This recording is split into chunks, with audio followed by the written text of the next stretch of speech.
जय Hind friends, welcome you all to this video. और दोस्तों, आप सबका आज के एडिटोरियल डिस्कशन में बहुत बहुत स्वागत है।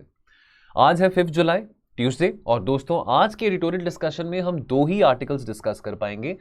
दोस्तों वैसे आर्टिकल्स तो 2-3 और भी बड़े अच्छे मेरे को लगे थे, आज हिंदू में आए थे, लेकिन क्योंकि आज हमारा लाइव सेशन भी रहा था तो आज सुबह काफ़ी टाइम उसमें भी लग गया था एंड उसके कारण थोड़ा कंटेंट नहीं बना पाए, एनालाइज नहीं कर पाए।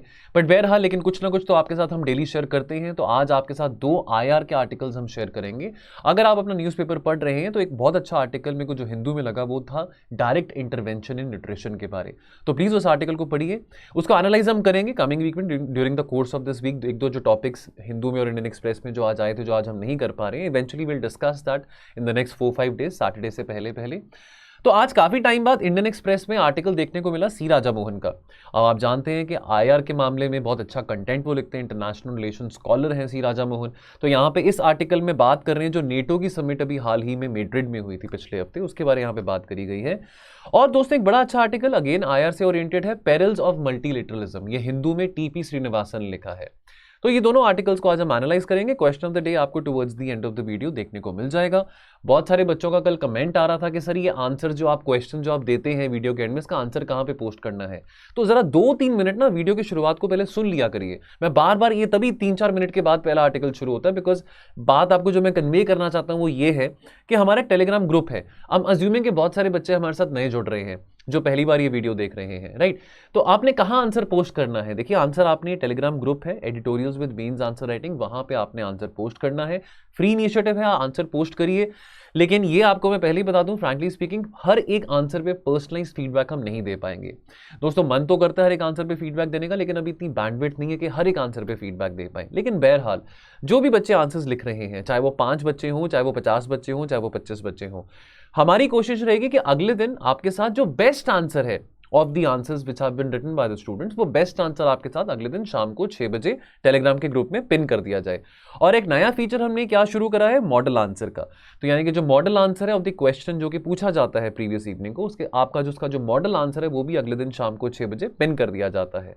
अब अगर टेलीग्राम ग्रुप आपको नहीं पता लग रहा कि कहां पे है, आप गूगल पे सर्च कर रहे हैं, नहीं आपको मिल रहा, डिस्क्रिप्शन बॉक्स में देखिए आपको लिंक मिलेगा। इस लिंक को क्लिक करेंगे, आपको हमारे टेलीग्राम चैनल का एक्सेस मिलेगा। नहीं मिलता अगर आपको एक्सेस, तो आपने क्या करना है, इस नंबर पे, ये नंबर आपके सामने है, इस नंबर पे अपनी टेलीग्राम के आपसे मैसेज करना है, और जब आप मैसेज करेंगे तो हमारी टीम में से कोई ना कोई आपको डेफिनेटली ऐड करेगा।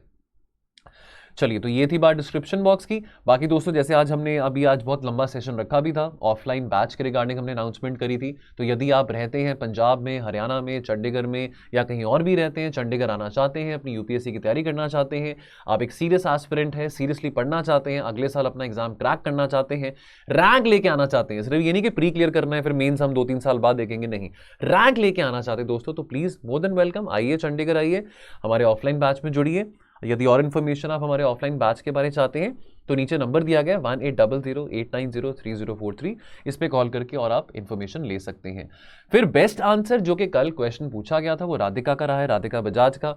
ना राधिका बजाज भी बहुत टाइम से हमको फॉलो कर रहे हैं, हमारे इनिशिएटिव्स को फॉलो कर रहे हैं। Very well done Radhika, I am seeing your growth, I am seeing your improvement in answer writing, very very well done, right. तो आप इनके आंसर को पढ़ सकते हैं, टेलीग्राम पे हमने पिन भी करा है। बाकी दोस्तों आज की चर्चा को हम शुरू करेंगे without wasting any further time. A chill down Asia's spine, written by C Raja Mohan.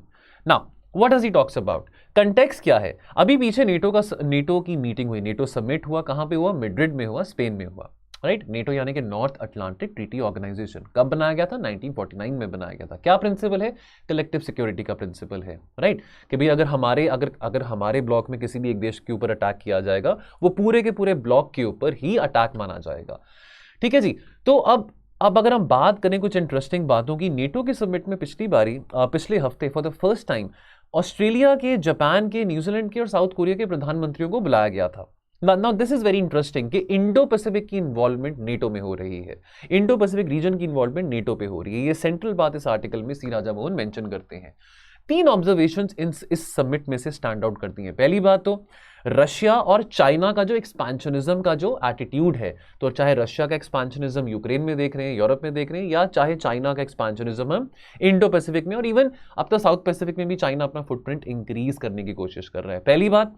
दूसरी बात, revitalization of old alliances like NATO. तो देखिए डोनाल्ड ट्रंप ने क्या कहा था नेटो के बारे में, नेटो तो ब्रेन डेड हो चुका है, कि NATO is a non existent entity. तो डोनाल्ड ट्रंप तो बहुत क्लियर थे कि why should America cut the checks for NATO, कि नेटो यूरोप अपनी सिक्योरिटी आर्किटेक्चर का खुद जिम्मेवार क्यों नहीं होता, why doesn't Europe increase its own security, right. तो रीवाइटलाइजेशन ऑफ नेटो देखने को मिला amidst the Russia Ukraine war.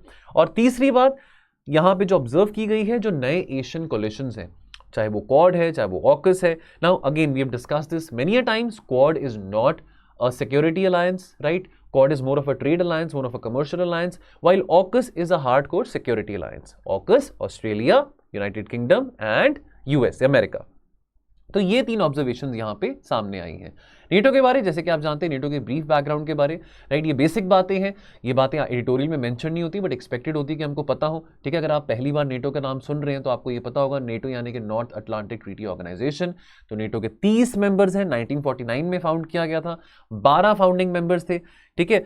तो जिसमें से डेनमार्क भी था। अभी रिसेंटली आपने न्यूज़ में पढ़ा भी होगा कि स्वीडन, है ना, स्वीडन और फिनलैंड ने एप्लीकेशन दी थी नेटो को कि वो भी नेटो का मेंबर बनना चाहते हैं। नेटो एक्सपेंशन की बातें भी पीछे कर रहे थे अमित से Russia Ukraine war. Sweden and Finland also had also shown their intention to be a part of NATO. Now अब नेटो की बात करें तो अगेन ये बातें थोड़ी वैल्यू एडिशन की, ये बातें आर्टिकल में ये बातें इस एडिटोरियल में मेंशन नहीं थी। अब जब मुद्दा हुआ ये रशिया यूक्रेन की लड़ाई का, रशिया ने कहा कि भी लक्ष्मण रेखा है कि यूक्रेन नेटो में नहीं आ सकता, ठीक है। यूक्रेन हमारा भाई है, एथनिक रिलेशंस है, सिविलाइजेशनल रिलेशंस है, तो आप नेटो को जितना मर्जी ईस्ट, आप देख रहे हैं 1991 के बाद नेटो की जो ईस्टवर्ड एक्सपेंशन हो रही है, जो फॉर्मर यूएसएसआर स्टेट्स थी वो भी नेटो के फोल्ड में आ रही थी। लेकिन व्लादिमीर पुतिन ने कहा कि भाई ये लक्ष्मण रेखा है, यूक्रेन तो नहीं आ सकता नेटो में। लेकिन अब नेटो का ये कहना है कि भाई हमारा तो खुला दरबार है, कोई मर्जी आना चाहे आ सकता है, हम तो रोक नहीं लगाते हैं। अब जो प्रोविजन है for the enlargement of NATO वो आर्टिकल 10 में दिया गया है of the NATO provisions. Article 10 कहता है कि membership is open to any European state in a position to further the principles of this treaty, ठीक है जी। और अगर वो प्रिंसिपल्स को फर्दर करने के लिए अगर हमारी जो सिक्योरिटी है नॉर्थ अटलांटिक एरिया की अगर और ज्यादा स्ट्रेंथन हो सकती है और इंक्रीज हो सकती है, तो कोई भी यूरोपियन देश जो है, चाहे वो फॉर्मर यूएसएसआर हो या वो यूएसएसआर से उसका कोई संबंध ना हो, वो नेटो में आ सकता है। कोई decision to invite a country to join the alliance ये किसके द्वारा लिया जाता है? ये लिया जाता है नॉर्थ अटलांटिक काउंसिल के द्वारा, ठीक है जी। नॉर्थ अटलांटिक काउंसिल, एक नई बात आपको यहां पे सीखने को मिल रही है, नेटो की principal political decision making body है। चलो ये बातें थोड़ी फैक्चुअल यहां पे आ गई। अब नेटो के चैलेंज की बात करें, जो मीटिंग में जो नेटो के चैलेंजेस के बारे में बात डिस्कस करी गई है, तो नो गैसेस, आई मीन इसमें कोई हैरानगी वाली बात नहीं है कि नेटो ने बोला कि जो रशिया है is the most significant and direct threat to the alliance for the peace and stability in the Atlantic region, in the Atlantic area, ठीक है, amidst the Russia Ukraine war happening. लेकिन उसके साथ साथ नेटो ने ये भी डिक्लेयर करा है चाइना के बारे में, चाइना को भी एक थ्रेट माना है, ठीक है। चाइना के जो एम्बिशंस हैं, चाइना की जो मस्कुलर अग्रेशन है, ठीक है, चाइना का जो एक्सपेंशनिस्ट एटीट्यूड है इंडो पैसिफिक में, जो चैलेंज करता है फ्रीडम ऑफ नेविगेशन को, ठीक है, सिक्योरिटी कंसर्न्स को, वैल्यूज़ को, डेमोक्रेटिक वैल्यूज़ को, तो नेटो ने इस बात को भी एड्रेस करा है। आज से कुछ 12 साल पहले अगर हम 2010 की बात करें तो किसी ज़माने में अगर हम अटलांटिक एरिया की बात करें, वेस्ट की बात करें, they were trying to deepen the commercial ties, the economic ties with Russia more and more, and they were also wanting to build expensive economic cooperation with China. Any guesses why? 2010 में, 2011 में क्या time था? याद करिए 2008 में क्या हुआ था? ग्लोबल फाइनेंशियल क्राइसिस आया था। 2011-12 में क्या हो रहा था? यूरोजोन क्राइसिस हो रहा था। तो और उस टाइम पे हम ये भी देखते हैं कि 2008 के बाद चाइना का इकोनॉमिक राइज बहुत ज़्यादा होता है। तो इसके कारण 2008-9 के फाइनेंशियल क्राइसिस के कारण हम अमेरिका की बात करें, यूरोप की बात करें, उन्होंने अपनी जो कमर्शियल एंगेजमेंट है चाइना के साथ और रशिया के साथ भी बढ़ाने की बात करी। लेकिन आज 12 साल के बाद उल्टा हिसाब चल रहा है। तो IR में देखिए हम बार बार ये बात करते रहते हैं कि जो चीज़ आज है हो सकता है वो कल को ना हो, ठीक है, थिंग्स चेंज, है ना। तो अगेन अब सिचुएशंस की बात आती है, अपने इंटरेस्ट की बात आती है। तो आज के टाइम पे वेस्ट का इंटरेस्ट नहीं कहता कि अपनी इकोनॉमिक एंगेजमेंट या कमर्शियल रिलेशंस रशिया के साथ या चाइना के साथ और ज़्यादा डीपन करे जाए ना।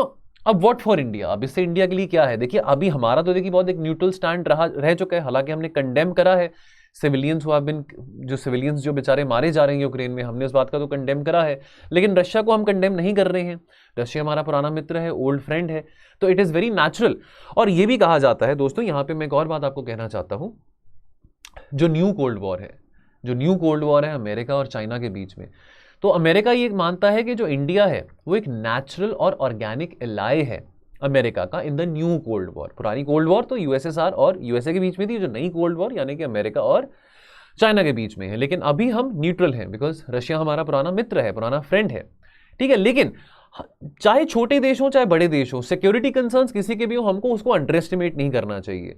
अब छोटे देश हैं, चाहे वो स्वीडन है, चाहे वो फिनलैंड है, चाहे वो वियतनाम है, चाहे वो साउथ कोरिया है, चाहे वो ताइवान है, हर किसी के अपने सिक्योरिटी कंसर्न्स हैं।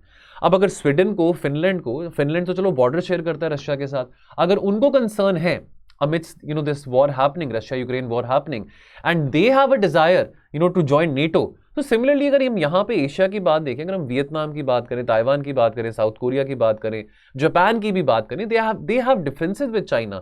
Seeing this war happening in Europe, now these countries, Japan, South Korea, Taiwan, Vietnam, even they are scared that tomorrow what if China भी अपनी आर्मी हमारी टेरिटरी में भेज दे एंड वहां पे लड़ाई शुरू हो जाए।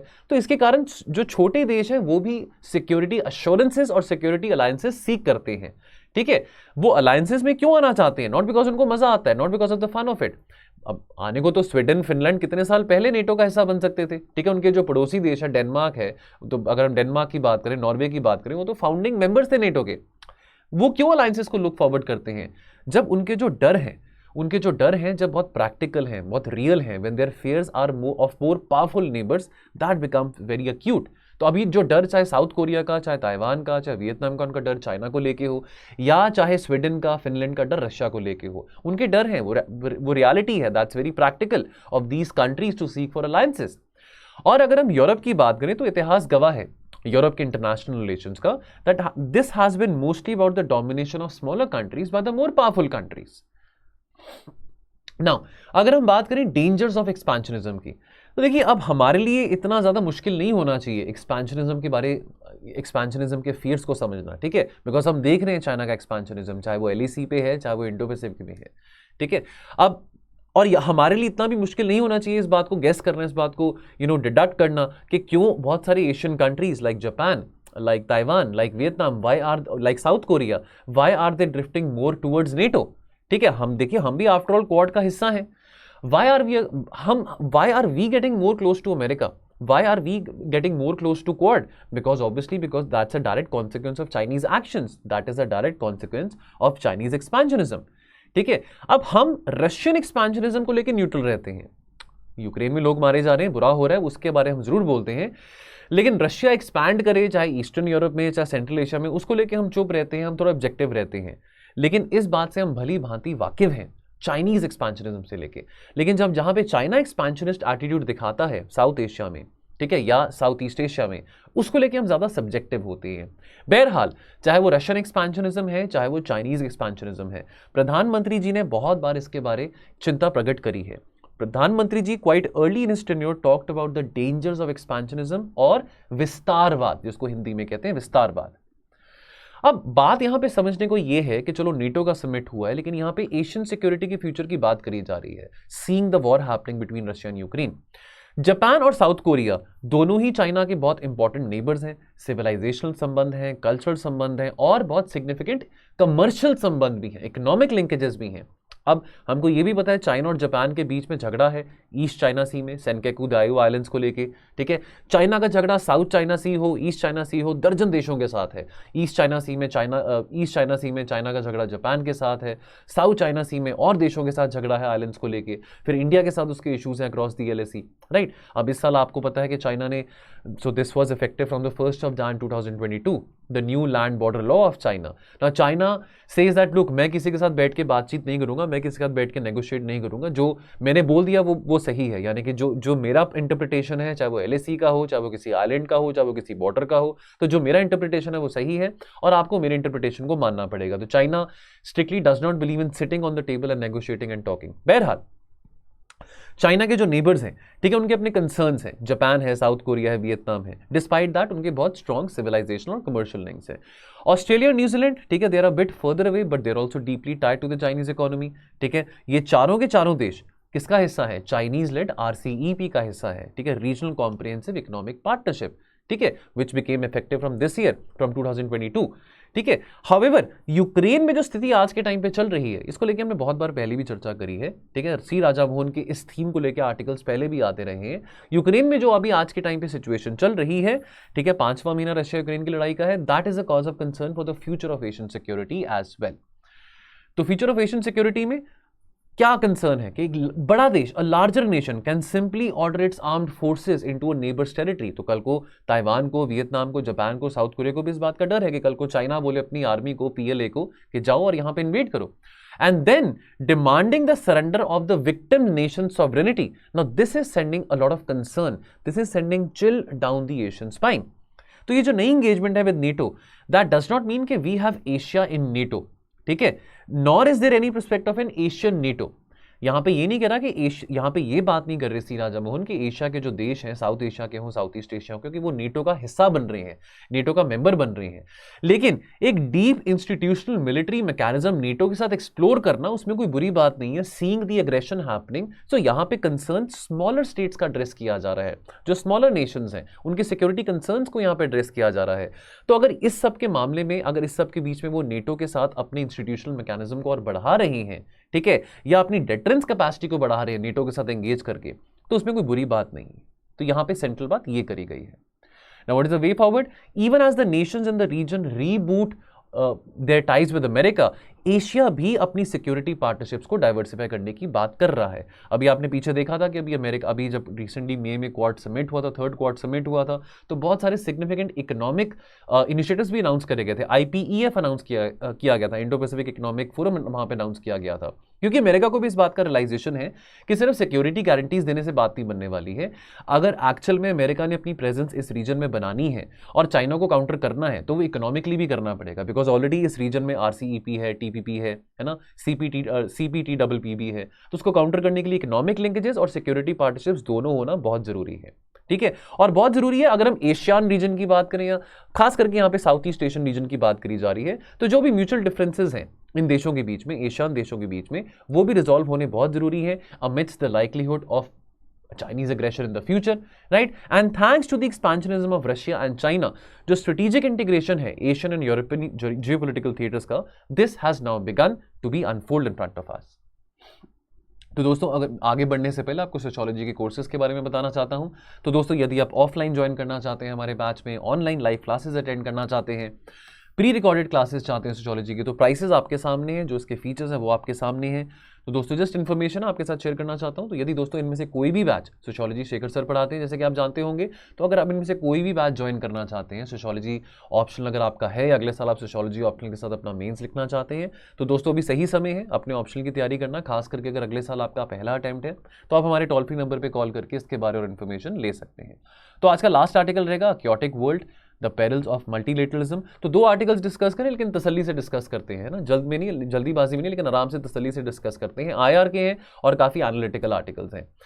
तो अब इस आर्टिकल में क्या बात करी जा रही है? देखिए, अभी पीछे ना पैंडेमिक के चलते, रशिया यूक्रेन की लड़ाई के चलते बार बार ये बात करी गई थी कि ग्लोबल कन्वर्जेंस दिखाने की बहुत ज्यादा जरूरत है, ठीक है। ग्लोबल गवर्नेंस के बारे सवाल उठाए गए थे कि जहां पे कोऑपरेशन कम देखने को मिल रही थी, कन्फ्लिक्ट ज्यादा देखने को मिल रहा था। तो पीछे काफी सारे, देखिए, हर किसी के व्यूज हैं। यहाँ पे TP श्रीनिवासन जी के अपने व्यूज हैं। पहले कुछ ऐसे आर्टिकल्स आए थे जहां पे ये बात करी गई थी कि मोर मल्टीलेटरलिज्म इज गुड, है ना, more cooperation is good, more convergence is good. Obviously convergence has to happen अगर आपके नेशनल इंटरेस्ट कन्वर्ज कर रहे हैं। आप धक्के से तो अपनी कन्वर्जेंस नहीं दिखा सकते हैं, राइट। अब यहां पे TP श्रीनिवासन कह रहे हैं कि मल्टीलेटरलिज्म से बेटर है बायलेटरलिज्म, ठीक है। वो क्यों है? अब देखिए, अगर हम जून के लास्ट वीक की बात करें तो 3 बहुत इंपॉर्टेंट इवेंट्स हुए थे। प्रधानमंत्री जी एक तो G7 समिट पे भी गए थे, फिर एक वर्चुअल ब्रिक्स मीटिंग भी हुई थी, 14th ब्रिक्स समिट हुआ था जो कि वर्चुअली हेल्ड किया गया था, और प्रधानमंत्री जी UAE भी गए थे, ठीक है। तो ये तीनों बातें यहाँ पे डिस्कस करी गई हैं, और यहाँ पे वो बेसिकली जो TP श्रीनिवासन इस आर्टिकल में पॉइंट प्रूव करना चाह रहे हैं कि why bilateralism is good over multilateralism. Now, अब देखिए, बहुत सारी क्योटिक प्रॉब्लम्स दुनिया में चल रही हैं। पैंडेमिक से पोस्ट पैंडेमिक रिकवरी की बात करें, अब कोविड के केसेस बढ़ रहे हैं, चाइना में लॉकडाउन्स हो रहे हैं, रशिया यूक्रेन की लड़ाई है, तेल के दाम हो, कमोडिटी प्राइसेस हो, एटसेट्रा एटसेट्रा, ठीक है। लेकिन इस पूरी सिचुएशन में, इस पूरी स्थिति में, जो इंटर गवर्नमेंटल ऑर्गेनाइजेशंस हैं, जो मल्टीलैटरल ऑर्गेनाइजेशन है, जो ग्रुपिंग्स हैं, वो भी फंडामेंटल चेंजेस, उनके अंदर भी बहुत सारे फंडामेंटल चेंजेस आ रहे हैं। TP श्रीनिवासन ये कहते हैं दैट चाहे वो ब्रिक्स है, ठीक है, चाहे वो कोई और इंटर गवर्नमेंटल ऑर्गेनाइजेशन है, चाहे वो कोई मल्टीलेटरल ग्रुपिंग है, they might not be the fertile places for building peace, ठीक है। ये कह रहे हैं कि टाइम अभी उचित नहीं है फॉर कलेक्टिव बार्गेनिंग। ये कहते हैं कि जो बायलेटरल एंगेजमेंट्स हैं, they might prove to be much more productive at this point in history. अब फॉर एग्जांपल ब्रिक्स की बात करें, है ना, ब्रिक्स एक मल्टीलेटरल ग्रुपिंग है, ब्रिक्स के बारे में बहुत सारी बातें करी जाती थी आज से 10-12 साल पहले जब ब्रिक्स की स्थापना करी गई थी 2008 में, 2009 में जब ब्रिक्स की बातें होती थी तो बहुत प्रॉमिसिंग ब्लॉक इसको माना जाता था कि भाई 2050 तक टुवर्ड्स 2050 जो ब्रिक्स एज अ ब्लॉक होगा इकोनॉमिकली बहुत प्रॉस्परस होगा। वॉशिंगटन कंसेंसस को चैलेंज करने की बात, IMF को, वर्ल्ड बैंक को चैलेंज करने की बात, 2015-16 के टुवर्ड्स हम आते हैं तो एशियन इंफ्रास्ट्रक्चर इन्वेस्टमेंट बैंक आया, न्यू डेवलपमेंट बैंक आया, ठीक है। अब लेकिन फिर भी ब्रिक्स के अंदर कॉन्ट्रडिक्शंस बहुत ज्यादा पहले से एग्जिस्ट करती थी। अभी आज के टाइम पे तो ब्रिक्स का जो फ्यूचर है बड़ा धुंधला लगता है, बहुत धुंधला सा लगता है, लेकिन यू नेवर नो आने वाले ये मैं पहले भी आपके साथ बात डिस्कस कर चुका हूं कि you never know international relation स्थिति कैसे बदलती है।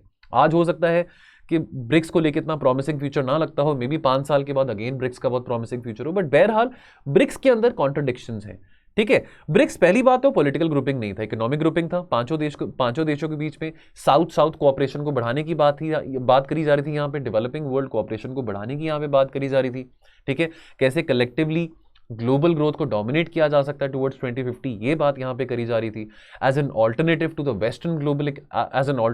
वेस्टर्न इकोनॉमिक सिस्टम की यहाँ पे बात करी जा रही थी जब इसकी स्थापना करी गई थी। लेकिन कॉन्ट्रडिक्शन यहाँ पे क्या है, रशिया और चाइना तो परमानेंट मेंबर्स हैं सिक्योरिटी काउंसिल के, लेकिन Brazil, India, south Africa aspiring members हैं, परमानेंट मेंबर्स हैं सिक्योरिटी काउंसिल के, ठीक है। उनको परमानेंट मेंबरशिप नहीं है उनके पास सिक्योरिटी काउंसिल की। तो पहली कॉन्ट्रडिक्शन तो यहाँ पे यही आ जाती है कि 2 मेंबर जो हैं सिक्योरिटी काउंसिल के together with 3 aspirants to the permanent membership of the UNSC, ठीक है।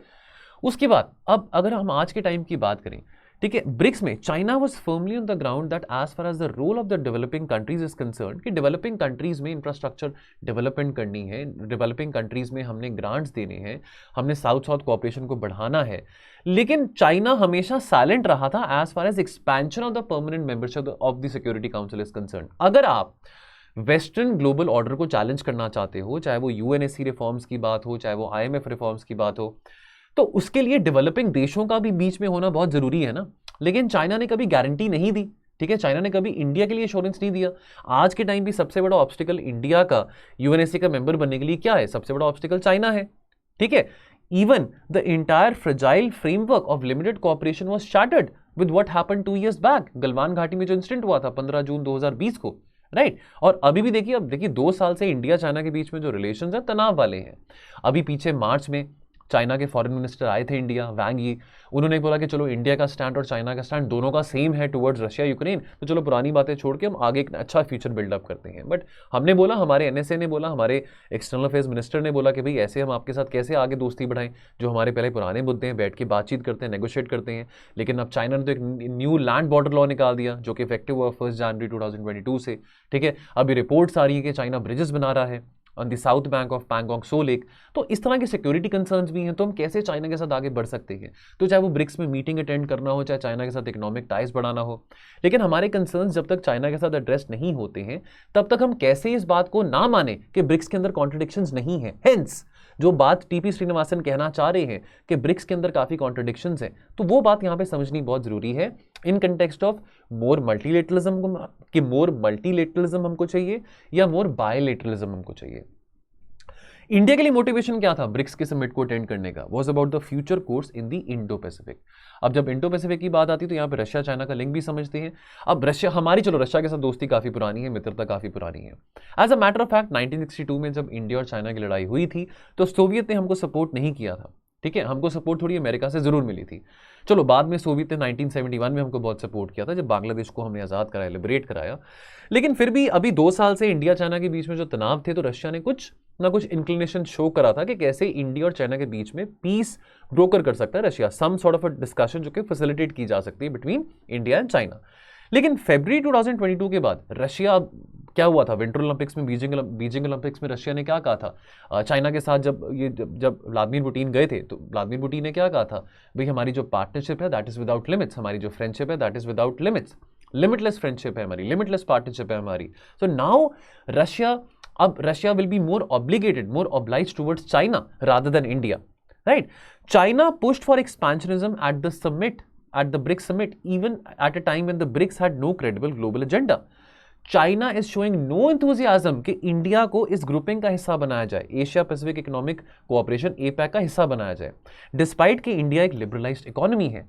तो यहाँ पे एपैक की बात करी जा रही है, तो एपैक के बारे में थोड़ी सी इन्फॉर्मेशन यहाँ पे जान लेते हैं। एक रीजनल इकोनॉमिक फोरम है जो कि 1989 में स्टैब्लिश किया गया था। इसमें 21 देश आ जाते हैं, है ना। अब इसमें 21 देशों के बारे में हम जान लेते हैं। आपके सामने 21 देश हैं, इसमें अमेरिका भी है, ऑस्ट्रेलिया भी है, चाइना भी है, राइट। अब एशिया पैसिफिक इकोनॉमिक फोरम, यहाँ पे अगर हम बात करें, इसके जो मेंबर इकोनॉमीज है, they are home to more than 2.9 billion people, ठीक है जी। APEC partners they make up more than 70% of the Australia's total trade in goods and services. Australia was one of the founding members of APEC in 1989 और APEC 2021 की meeting was chaired by New Zealand और Thailand will be having the chair of APEC throughout 2022। India APEC का member नहीं है। तो अब ये concern वाली बात है इंडिया के लिए, जबकि इंडिया में एक लिबरलाइज्ड इकोनॉमी है। फिर यहां पे बात करें, अगेन बात की जा रही है कि मल्टीलेटरलिज्म वर्सेस बायलेटरलिज्म की, तो ब्रिक्स के फोरम पे यहां पे चाइना की डेट ट्रैप डिप्लोमेसी भी एक्सपोज की जा चुकी है।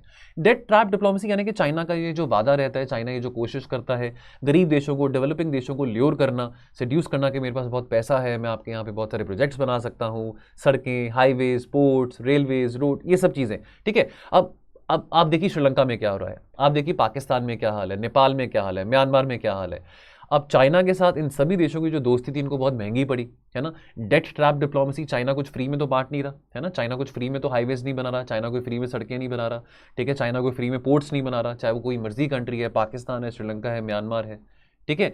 लेकिन आज के टाइम पे जब श्रीलंका एक बहुत ग्रेव इकोनॉमिक क्राइसिस में से बाहर निकल रहा है, तो श्रीलंका की मदद कौन कर रहा है? चाइना कर रहा है कि इंडिया कर रहा है? इंडिया कर रहा है। It is India which has come to the rescue of Sri Lanka. Therefore जो टीपी श्रीनिवासन बात ये कहना चाह रहे हैं कि बायलेटरलिज्म अच्छा है कि मल्टीलेटरलिज्म अच्छा है, क्लियरली उनके हिसाब से जो ब्रिक्स एज अ ब्लॉक की बात करें, ब्रिक्स में बहुत कॉन्ट्रडिक्शंस हैं, बहुत ज्यादा कॉन्ट्रडिक्शंस है ब्रिक्स के अंदर, विच इज वाई वो मल्टीलेटरलिज्म को कम लेकिन बायलेटरलिज्म को ज्यादा पुश करने की बात कर रहे हैं।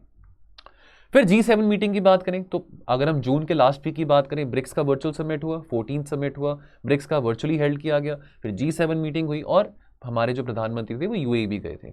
अब G7 मीटिंग की बात करें तो चलो हमारे प्रधानमंत्री को इनवाइट किया गया था, ठीक है। हमारे ये तीसरी बार है मोदी जी गए हैं G7 के समिट पे, ठीक है, जर्मनी में हुआ था। अब यहाँ पे ऑब्वियसली क्या बात करी गई थी? यहाँ पे ऑब्वियसली यूक्रेन और रशिया को लेकर बात करी गई थी। इंडिया इन्वॉल्व कहाँ पे था? अब डिस्पाइट द फैक्ट, दोस्तों ये उस टाइम की बात है जो G7 समिट हुई, despite the fact that the Nupur Sharma controversy had happened. बहुत सारे देखिए, अब वेस्टर्न मीडिया को बहुत मजा भी आता है इंडिया के ऊपर उंगली उठाने के लिए, है ना। वेस्टर्न मीडिया की आदत है ये बोलना कि इंडिया में डेमोक्रेटिक ईथोस बहुत डिक्लाइन कर रहे हैं, इंडिया में टॉलरेंस नहीं है, रिलीजियस फ्रीडम नहीं है। उनके देश में जैसे सब कुछ ठीक चल रहा है ना, उनके देश में कोई प्रॉब्लम नहीं है, हमारे देश में सारी प्रॉब्लम्स हैं। डिस्पाइट द फैक्ट, चलो हमारा एक न्यूट्रल स्टैंड था टुवर्ड्स यूक्रेन रशिया जो इशू चल रहा है पिछले 4-5 महीनों से, डिस्पाइट द फैक्ट हमको बुलाया गया था, हमको इनवाइट किया गया था एट द G7 मीटिंग। लेकिन ऑब्वियसली G7 समिट में जो मेन बात थी दैट वाज ऑब्वियसली कि कैसे चाइना के बेल्ट एंड रोड इनिशिएटिव को काउंटर किया जाए, और obviously Amit Russia Ukraine crisis जो भी चल रहा है कि यूक्रेन को कैसे और मदद की जा सकती है, चाहे डिप्लोमेटिकली है, चाहे मिलिटरीली है, चाहे फाइनेंशियली है। तो ये सब बातें। India was involve in other issues such as environment, vaccines, gender equality, democracy, climate change etcetera etcetera. इन सब बातों पे इंडिया की इन्वॉल्वमेंट ज्यादा रही थी। Again, since this was a war summit, it did not produce any results. Therefore again central बात जो टीपी श्रीनिवासन कहना चाह रहे हैं कि मोर मल्टीलेटरलिज्म अच्छा है कि मोर बायलेटरलिज्म अच्छा है। क्लियरली अगेन G7 मीटिंग के लिए इंडिया के लिए कुछ ज्यादा गेन्स नहीं थे, कुछ ज्यादा टेकअवेज नहीं थे, ठीक है। In context of multilateralism versus bilateralism जो बात करी जा रही है, तो यहाँ पे ये कहा जा रहा है कि इंडिया के लिए जो गेन थे, इंडिया के लिए जो अपॉर्चुनिटी थी, वो सिर्फ ये थी यहाँ पे कि हमारी इंटरेक्शन हो सकी थी विद द G7 लीडर्स। उसके अलावा कोई कंक्रीट आउटकम्स या कोई कंक्रीट बेनिफिट हमारे लिए यहाँ पे G7 समिट में नहीं सामने आए हैं। ये बात टीपी श्रीनिवासन कह रहे हैं, ठीक है जी।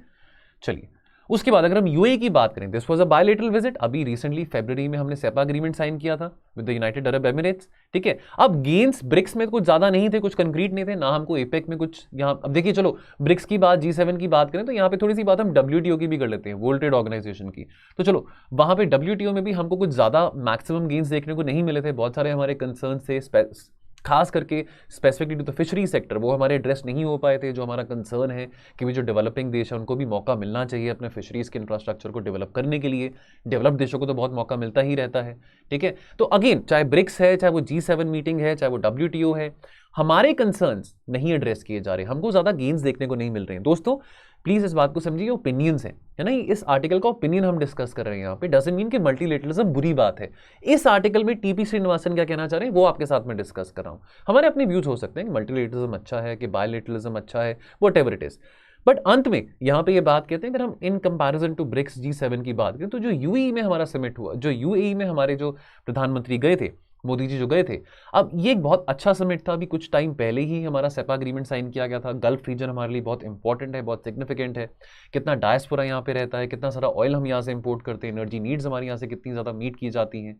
और इस समिट के चलते, इस मीटिंग के चलते प्रधानमंत्री जी को भी मौका मिला था कि जो भी नाराजगी थी गल्फ रीजन में लीडर्स की towards India about this Nupur Sharma controversy, कैसे उस नाराजगी को भी दूर किया जा सकता है और कैसे जो मिसअंडरस्टैंडिंग्स हैं उसको मिटाई जा सकती हैं। तो बात यह है कि शायद इन तीनों मीटिंग्स में से सबसे सक्सेसफुल जो समिट रहा था वो इंडिया का इंडिया का प्रधानमंत्री का जो विजिट टू यूएई रहा था। ये यहां पे बात डिस्कस करेगी है मल्टीलेटरलिज्म वर्सेस बायलेटरलिज्म के कंटेक्स्ट में। ठीक है जी, तो कंक्लूजन में क्या कहते हैं, multilateral organisations will be increasingly difficult in the present chaotic global situation. तो अंत में कह रहे हैं, it is only by working bilaterally with the potential lies that India can attain the status of a pole in the new world. तो India को significantly bilateral engagements को बढ़ाना है, चाहे वो in the form of free trade agreements है with UK, with Israel, with Australia, with the gulf reason, ठीक है, चाहे वो क्लाइमेट चेंज के कंसर्न्स हैं, चाहे वो पैंडेमिक कंसर्न्स हैं, चाहे वो fight at the WTO forums हैं, चाहे वो इंटेलेक्चुअल प्रॉपर्टी राइट्स के वेवर की बात है। तो इंडिया को जितना ज्यादा, तो यहाँ पे मैसेज ये दिया गया है कि इंडिया जितना ज्यादा बायलेटरली एंगेज करेगा बाकी देशों के साथ, उतना ही वो इंडिया के फेवर में बात रहने वाली है। चलिए, तो क्वेश्चन ऑफ द डे क्या बनता है, तो Russian and Chinese expansionism has helped consolidate old alliances like NATO and have given birth to new security coalitions as well in context of Quad and AUKUS. क्या आप इस बात से सहमत हैं? सब्सटैंशिएट करिए अपने आंसर को विद आर्ग्यूमेंट्स इन 250 वर्ड्स। ठीक है, तो ये आपका क्वेश्चन ऑफ द डे रहेगा। बाकी दोस्तों जाने से पहले अगेन इन्फॉर्मेशन, तो यदि दोस्तों आपका PSIR ऑप्शनल है, political science and international relations optional है, इस ऑप्शनल के साथ आप अगले साल अपना मेंस लिखना चाहते हैं, और दोस्तों यहाँ पे जनरल स्टडीज के कोर्सेज की भी इन्फॉर्मेशन दी गई है। तो दोस्तों इसके जो प्राइसेस हैं, चाहे वो ऑफलाइन बैच है, चाहे वो ऑनलाइन लाइव क्लास है, चाहे वो प्री रिकॉर्डेड क्लास है, इसके जो फीचर्स हैं आपके सामने अवेलेबल हैं। तो दोस्तों इन कोर्सेज के बारे, ऑफलाइन कम ऑनलाइन या प्री रिकॉर्डेड क्लासेस के बारे में आप कोई भी इन्फॉर्मेशन लेना चाहते हैं, जुड़ना चाहते हैं स्लीपी क्लासेस के साथ, तो आप हमारे टोल फ्री नंबर पर कॉल करके इसके बारे में इन्फॉर्मेशन ले सकते हैं। सो दोस्तों आज की डिस्कशन में इतना ही रहेगा, मिलेंगे कल और एनालिसिस के साथ। तो आप अपना ध्यान रखिए और पढ़ते रहिए। थैंक यू सो मच, जय हिंद।